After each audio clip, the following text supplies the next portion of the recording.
So we're continuing this morning with our sermon series called Lesson Learned, where we explore an Old Testament story and we try to take away or grab a hold of one big idea, one main point.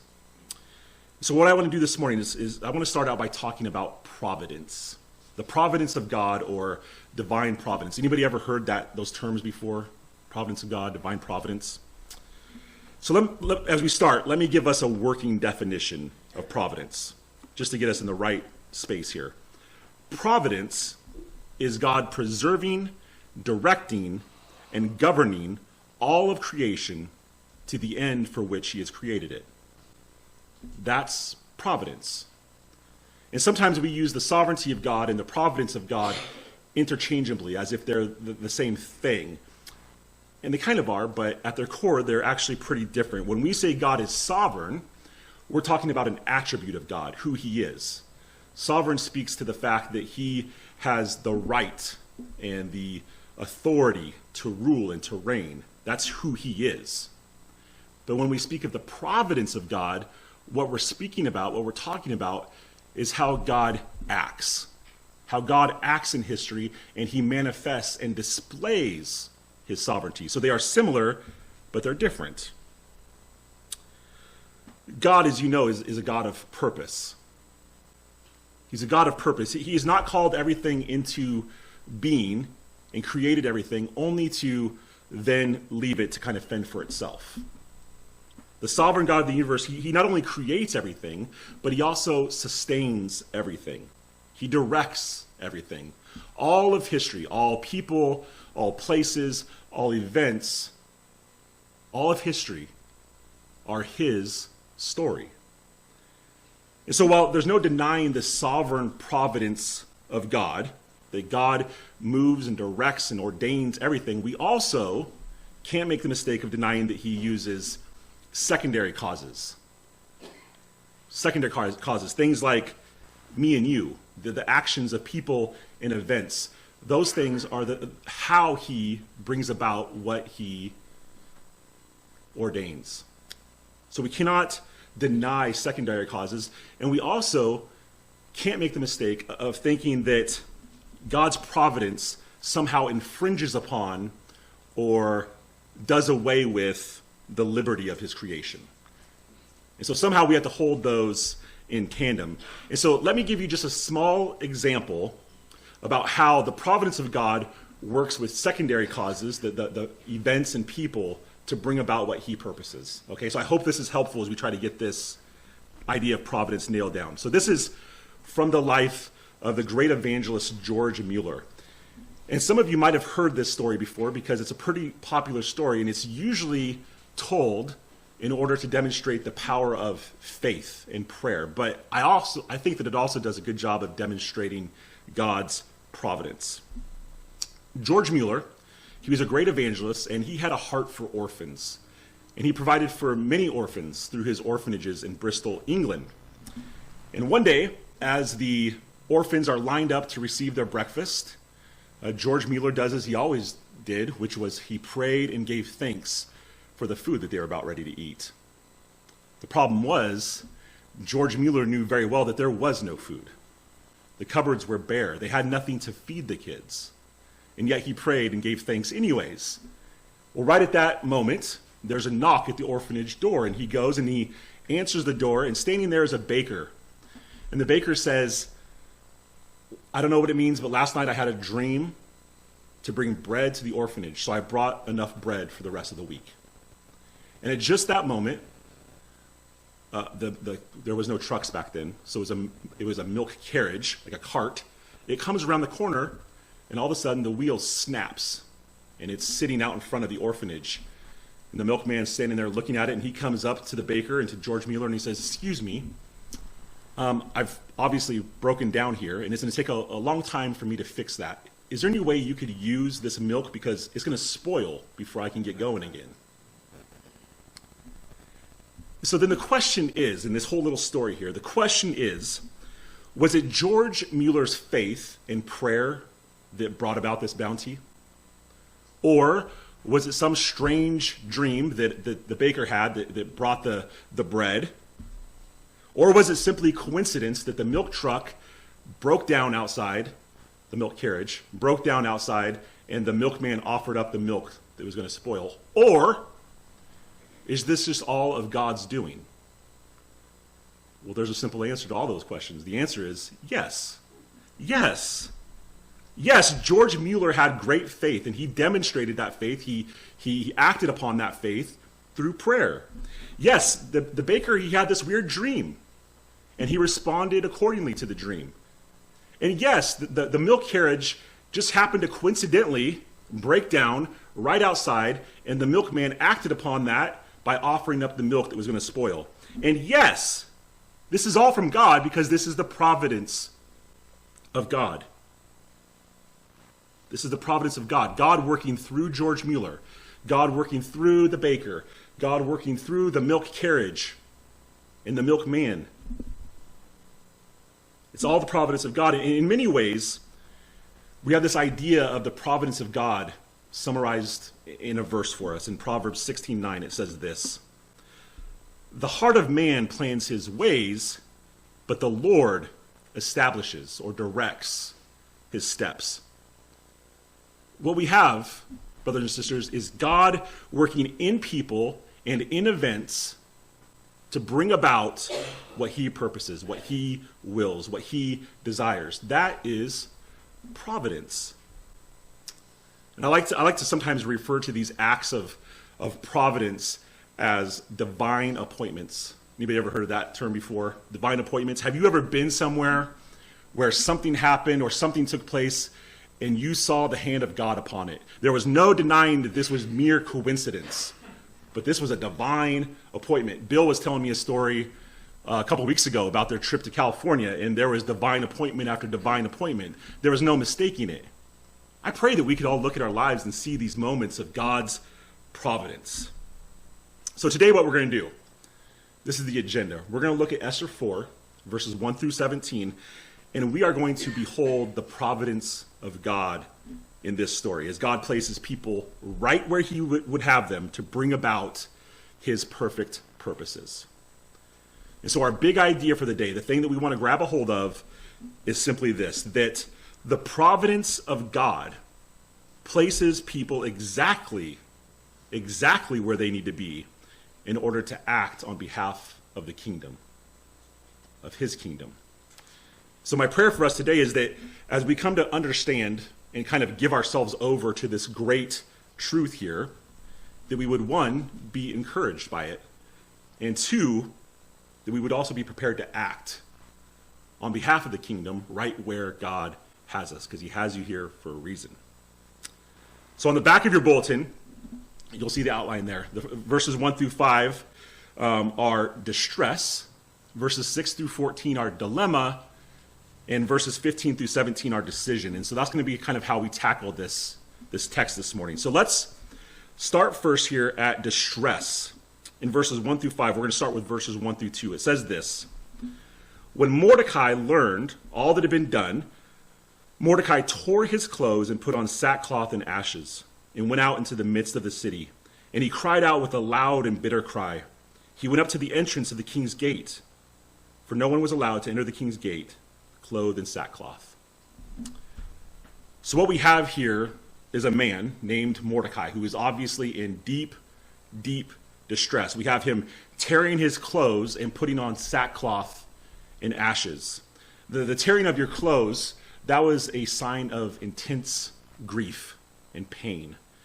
In the Old Testament, after a person tore their clothes, what they would do is they would put on sackcloth, which is this hairy garment made out of goat's hair. And then they would take ashes and they would spread it upon their heads. And this kind of seems strange to us. I understand that. But what this was, in ancient times, this was a way of expressing grief and mourning. Okay? We find instances of this all over the Bible. So Mordecai, he also goes to the city center, and he cries out in his distress, and then he moves to the king's gate, it says, but that's as far as he goes in this public demonstration of grief and mourning and distress, because no one's allowed to enter through the king's gate that's behaving like this or dressed like this. Okay? So once we're able to kind of recognize and see this scene and reconcile it in our heads, because it's all a little weird, what we have is a man who is in great, great distress. I mean, this is distress of the greatest order. But here's the question. Why is Mordecai so distressed? Like, what's going on? Notice verse 1 begins with, when Mordecai had learned all that had been done. So what had been done? What happened to cause this? Well, we're going to need a quick rundown of the first 3 chapters of Esther to figure that out. And so, you ever English when you never read the book and then you had to take the Cliff's Notes version? I'm going to give you that real quick of the first 3 chapters. The book of Esther starts out with a king, a man named Ahasuerus. We've been talking about the Jewish people being in exile for the last few weeks in Babylon. And then Babylon is defeated by Cyrus, the commander, the king of the Persian Empire. Ahasuerus, this man, also known as Xerxes, he was a Persian king a few down the line from Cyrus. And so Ahasuerus, he reigned from about 485 to 465 BC, right before the time of Nehemiah that we talked about last week, and right after the time of Daniel. So he's sandwiched in between Daniel and Nehemiah. That's this king Ahasuerus. Well, Ahasuerus, he holds a 6-month-long celebration in Susa, which is the capital city. And what his whole plan there was to show off his riches and his splendor. 6-month ordeal. And at the end of the 6-month celebration, he held a feast for 7 days for the whole city. Well, on the last day, he's hanging out, he's partying with his officials, and he calls for his queen, Vashti, to come and to show herself, because what he wants to do is show off how beautiful his wife is to his officials. Well, she refuses to come. And that's a big, big no-no, because you never disobey a command of the king. Well, the officials, they're kind of blown away by this whole thing, and they tell him, not only has she disobeyed your direct command, but now wives all over the kingdom are going to start disobeying their husbands because you didn't do anything about this. Something needs to be done. And so Ahasuerus, he decides to put her away and take the crown from her, from Queen Vashti.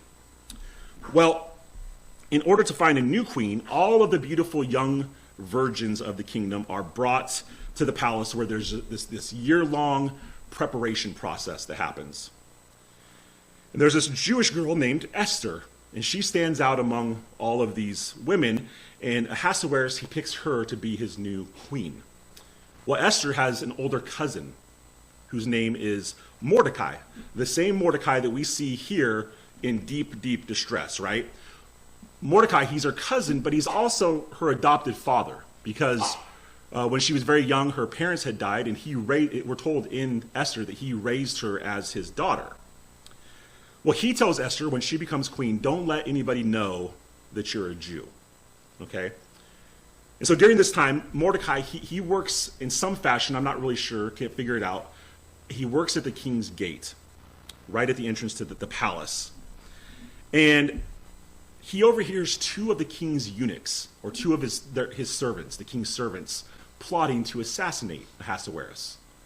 And so he tells his daughter cousin, Esther, about this plot, and he tells her, you need to tell Ahasuerus so that he can do something about this, and the whole plot is thwarted, thanks to Mordecai. And then we're told that after these events, Ahasuerus, he promotes a man named Haman to be like the high official over all the officials.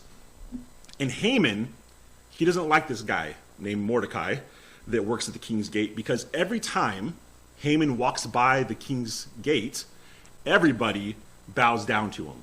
I mean, he's the high official. Everybody bows down to him except for one person. Guess who? Mordecai.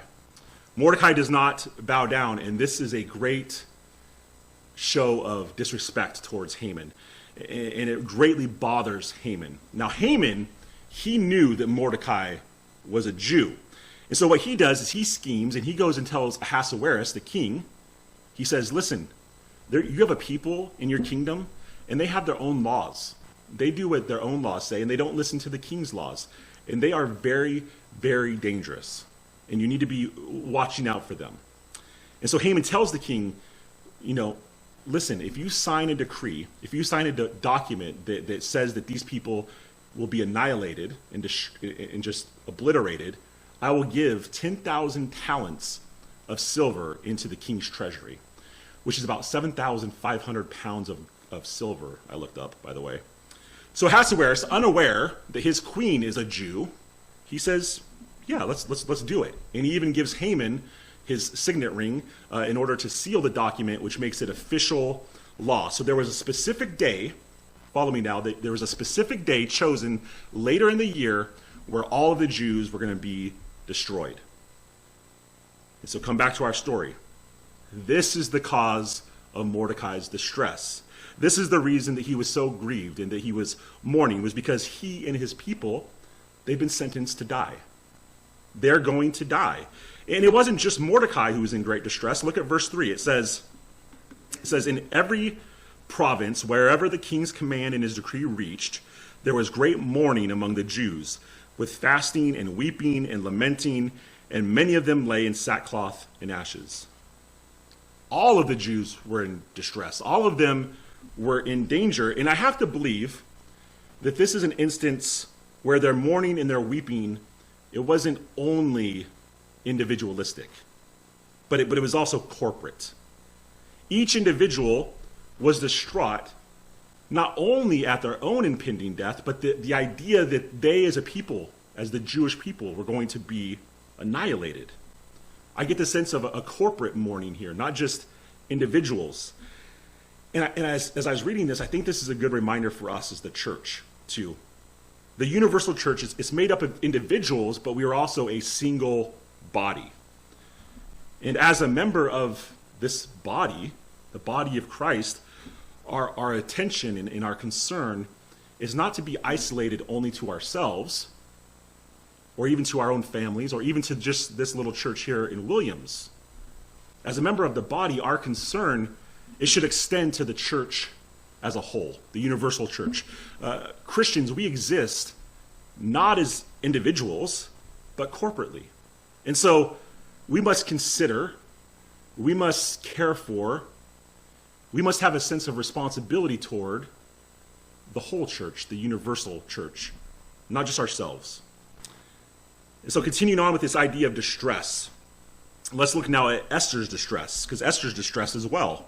In verses 4 through 5, it says this: When Esther's young women and her eunuchs came and told her, the queen was deeply distressed.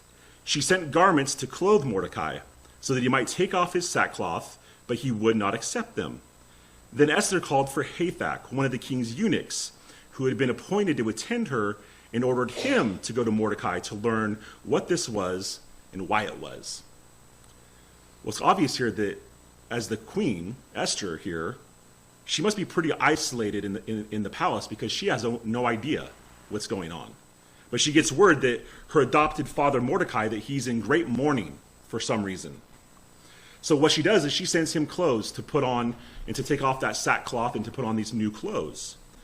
But he doesn't accept those clothes, and she sends one of the king's servants, Hathach. She sends him to get the scoop from Mordecai. Like, what in the world is going on? And it's interesting to me that Esther, she doesn't know what's going on. She's isolated in the palace, but she hears that Mordecai is in great distress. And her remedy is that she quickly sends him clothes, so that he'll just take off the sackcloth and put on regular clothes. If wearing sackcloth is the symbol of grief and mourning, maybe it's just a matter of changing the clothes, and then the internal distress goes away. This would be like going to see a doctor for a horribly infected wound, and the doctor takes a Scooby-Doo Band-Aid and just puts it on top of that, never dealing with the infection, right? Well, all you've done at that point is just cover up the infection. You haven't dealt with the infection. The infection's still there, and it's going to be deadly. And so, as I thought about this, I was thinking there's kind of a spiritual application here too. And I don't want to get too far away from the text, but I think it's something that we need to hear. Sinners often try to cover their sin.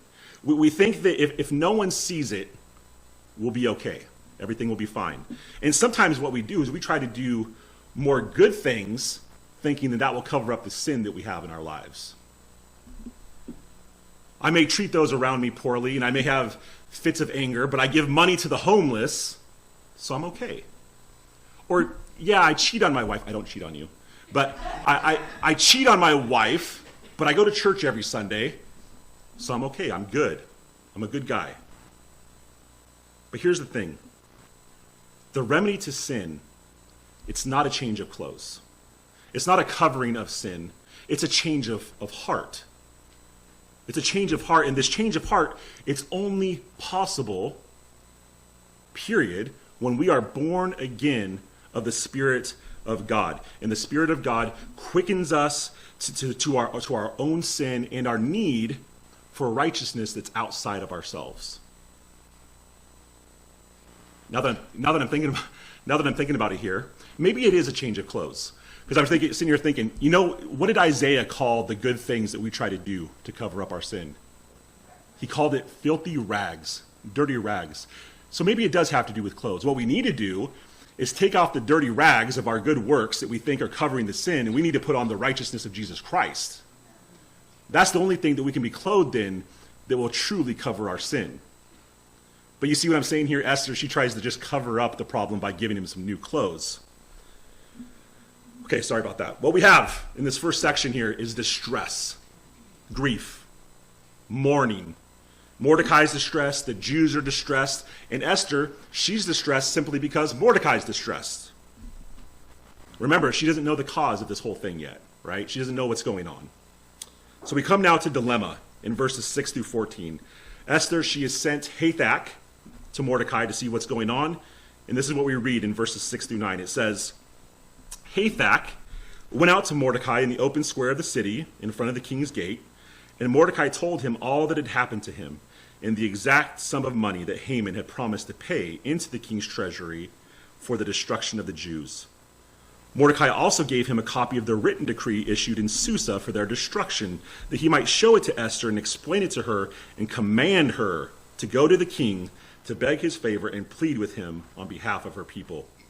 And Hathach went and told Esther what Mordecai had said. So Hathach, he goes and he gets all the details of what this means, what's going on. And Mordecai, he even gives Hathach a copy of the official decree that he can show to Esther. This way that there won't be any miscommunication or confusion. Esther will know exactly what's going on. And it's important for us to see here that Mordecai, he makes a command. He commanded. He tells Hathach to tell Esther that she's to go to the king and plead on behalf of the people. The plea, it's not for herself, but it's on behalf of the people. Ahasuerus, he doesn't even know that she's a Jew, remember? He doesn't know that she's a Jew. What Mordecai is commanding here is that she act on behalf of her people, that she would put herself in danger for the benefit of the people. It's a pretty big ask. And we see that Esther, she very well understands the danger. She knows how dangerous this is in verses 10 through 11. Then Esther spoke to Hathach and commanded him to go to Mordecai and say, all the king's servants and the people of the king's province know that if any man or woman goes to the king inside the inner court without being called, there is but one law, to be put to death, except the one to whom the king holds out the golden scepter so that he may live. But as for me, I have not been called to come into the king these 30 days. Here's the thing.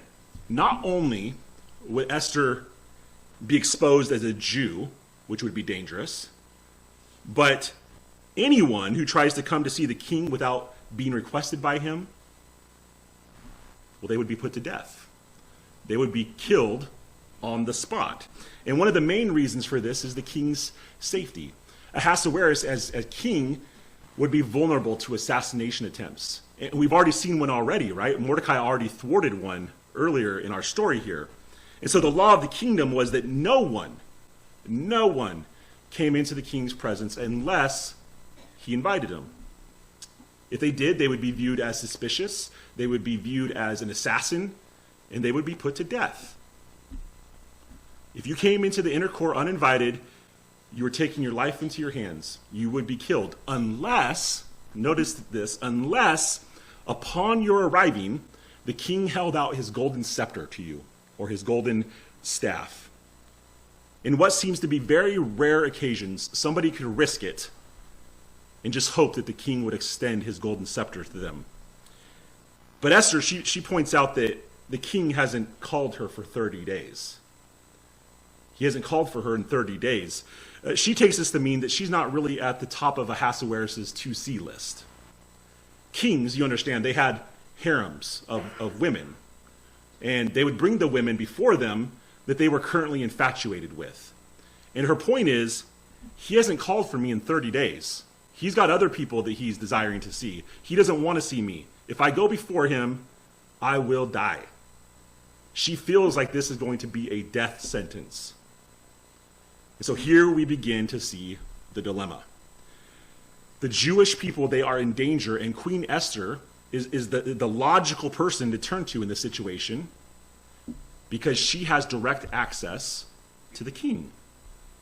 So look now at verses 12 through 14. It says, "And they told Mordecai what Esther had said. Then Mordecai told them to reply to Esther, 'Do not think to yourself that in the king's palace you will escape any more than all the other Jews. For if you keep silent at this time, relief and deliverance will rise for the Jews from another place, but you and your father's house will perish. And who knows whether you have not come to the kingdom for such a time as this.'" Ouch. That's kind of a scathing and harsh response to what I take is to be kind of real valid concerns by Esther, right? Anyone who's faced with possible death has every right to be a little bit cautious and to kind of think through the situation. However, Mordecai, he's having none of that from the daughter that he raised. He says, "Don't think to yourself that in the king's palace you will escape any more than all the other Jews." He wants her to understand that while he wants her to go to the king on behalf of all the people, that this concerns her as an individual just as much. She may be worried about being killed for coming before the king without being invited, but she shouldn't think for a second, not for a moment, that it won't eventually come to light that she too is a Jew and she's going to be killed anyways. Mordecai goes on to say to her that if she doesn't do it, the deliverance will come from somewhere else. And I love this, and I want us to see this. Mordecai, in this statement right here, he shows an unwavering faith. Unwavering faith. Did you know that God is not mentioned in 2 books of the Bible? He's not mentioned in the Song of Solomon, and he's not mentioned in the book of Esther. God is not mentioned one time in our story today or the whole book of Esther. However, I assure you, God is all over the pages of Esther. We see that Mordecai, he displays a tremendous faith in God because he's sure, he is positive, that if Esther does not do something, that deliverance will come from somewhere else. How can you be so sure? How can Mordecai make a statement like that if you don't do this, deliverance will come, but it will come from somebody else? How can he be so sure? Because Mordecai has faith in God. Mordecai is confident that God will not allow his chosen people to be destroyed. He's confident in the providence of God. That God will somehow move in the events in the people, and he will bring about a deliverer, with or without Esther. Esther can either do what she needs to do, or God will bring deliverance from somewhere else, and then Esther will be faced with the judgment of God for not being obedient. That's what he says. And this sentence at the end here of verse 14, this is the very picture of providence. If we could sum up this story in the message today, it'd be in this one sentence. "And who knows whether you have not come to the kingdom for such a time as this." This is kind of like a little pep talk here at the end, where Mordecai is putting into Esther's head the working and the providence of God. God may have put Esther in the position she's in just this moment for exactly this reason, to be the deliverer of her people. That's what Mordecai wants to leave Esther with, kind of think about. And like I said, this is the picture of providence. It's possible that Esther was born a Jew. It's possible that Esther has been orphaned. It's possible that she's been raised by her cousin. It's possible that she's been raised in the capital city of Susa. It's possible that she has tremendous beauty. It's possible that she wins the favor of Ahasuerus. It's possible that she is even made queen. It's possible that all the events of her life are leading up for such a time as this. And I'm going to tell you right now, not only is it possible, but that's exactly what this is because this is the providence of God. God preserving and God directing in order to bring about his will, to bring about the deliverance of his people. This is the providence of God. So we come now to decision. It's decision time here in verses 15 through 17. Then Esther told them to reply to Mordecai, "Go gather all the Jews to be found in Susa and hold a fast on my behalf. And do not eat or drink for 3 days, night or day. I and my young women will also fast as you do. Then I will go to the king, though it is against the law, and if I perish, I perish." Mordecai then went away and did everything as Esther had ordered him. There it is. There it is. I believe, motivated by the idea of God's providence, Esther says, I'll go to the king. I'll do it. And I love this too. She calls for the Jews to fast. She doesn't mention prayer. She just says fast. But I assure you that prayer is also implied because in Scripture, fasting and prayer are always connected. They're never not connected. So the people of God, we've been given this great gift. We've been given this great gift of fasting and prayer. Esther, she has this momentous occasion in front of her that she's faced with. She's in need of spiritual preparation.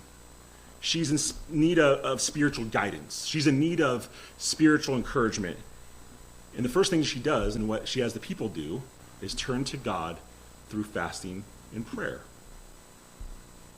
And so I submit to you that when we are faced with difficult times, when we have extreme trials, if something huge looms on the horizon, or maybe right now we are in the midst of the furnace of affliction, we are to turn to God through fasting and prayer. We turn through fasting and prayer for spiritual guidance, for spiritual encouragement, to know and to understand the will of God. In those moments, we can turn to God. We should turn to God. The only thing we can do in those times is turn to God. I wish I had more time to talk about fasting today, because I believe that fasting is the most neglected spiritual discipline that we have, and hardly anybody does it. And so maybe I'm going to put that in the back of my head. At some point soon, we will get to that. So Esther, she says that she's going to go before the king, and she says, if I perish, I perish. She understands the consequences of what she's about ready to do. She knows that death is not only a real possibility, that it's actually very likely. She's probably going to die. However, belief and trust in the providence of God, it moves her to accept the possible consequences for the sake of the people, to try to be the deliverer of the people. She believes that God has placed her in exactly this moment, exactly this place, for a time such as this. I also want us to see that she isn't risking it all because she's reckless. She isn't reckless. God has confirmed that this is what she must do. And I want to make this point because sometimes Christians, they act reckless in the name of God. And that can be very reckless. God will be very clear about what he will have you do. So don't go to be reckless just for recklessness' sake. Follow the will of God. That's what we need to do. We must always count the cost, but even more, we must always be prepared to answer the call of obedience to God. So if I was a jerk, which I'm not, you guys know me, I'm a nice guy, but if I was a jerk, I would just leave right here and tell you, and there you go, the providence of God. But that would be mean, and I'm not a jerk. So I'm going to tell you what happens from here on out. Esther, she goes to Ahasuerus. She goes into the inner court that she's not supposed to go to. And providentially, he extends the golden scepter to her, saving her life. He asks her what she wants, and she tells him that she wants to prepare a banquet for him. And so she does, and as the king is happy with wine, he asks her again what he could do for her. And this time she tells him, I want to have another feast, and I want to throw this feast in honor of you and Haman. You know Haman, the wicked guy that signed the decree to kill all of the Jews anyways. Well, Haman, he thinks he's pretty special because the queen, she's going to throw a feast, and he's invited. But he tells his friends and his family, he says, this means nothing to me, though, as long as I have to see the ugly face of Mordecai every day. I can't stand that guy. And so his friends, they basically tell him, hey, listen, don't wait for this day when all the Jews are going to be exterminated. Build yourself some gallows that you hang people on and hang Mordecai tomorrow. I mean, you're the high official anyways. Well, he does, and by the providence of God, that night, King Ahasuerus, he can't sleep. And so he calls for the book of memorable deeds and chronicles to be brought to him. And what this was, it was a book that relayed all the important and outstanding moments in the kingdom. And so he's reading this, and he comes across a recounting of Mordecai thwarting the assassination attempt. And Ahasuerus goes, I remember that. And I don't think I ever did anything for Mordecai. I don't think I ever honored Mordecai in this. Man, something needs to be done for Mordecai. Well, providentially, Haman just happens to be out in the court at this exact moment. And Ahasuerus says, hey, tell Haman to come here. So Haman comes in, and Ahasuerus asks Haman, he says, hey, what should be done for the man in whom the king wants to honor? And Haman, he's an egomaniac. So Haman thinks that Ahasuerus is talking about him. And so he tells Ahasuerus, well, that man, he should be clothed in royal robes, and he should be paraded around the city on horses. And so then in a horrible but funny comedic twist, Ahasuerus goes, yeah, that's exactly what I'm going to do. Haman, go get Mordecai, dress him in royal robes, and parade him around the city. We need to honor Mordecai.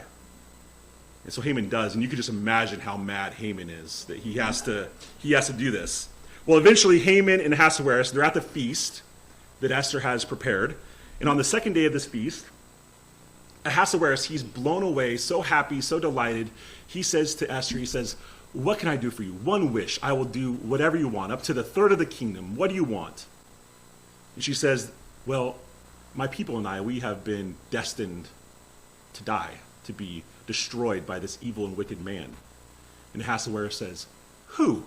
Who's this man? Who would do such a thing? Tell me. She goes, it's Haman. Well, this blows the mind of Ahasuerus, and he kind of starts walking around, and he leaves the room. Well, during that time, Haman falls upon Queen Esther and says, please have mercy upon me.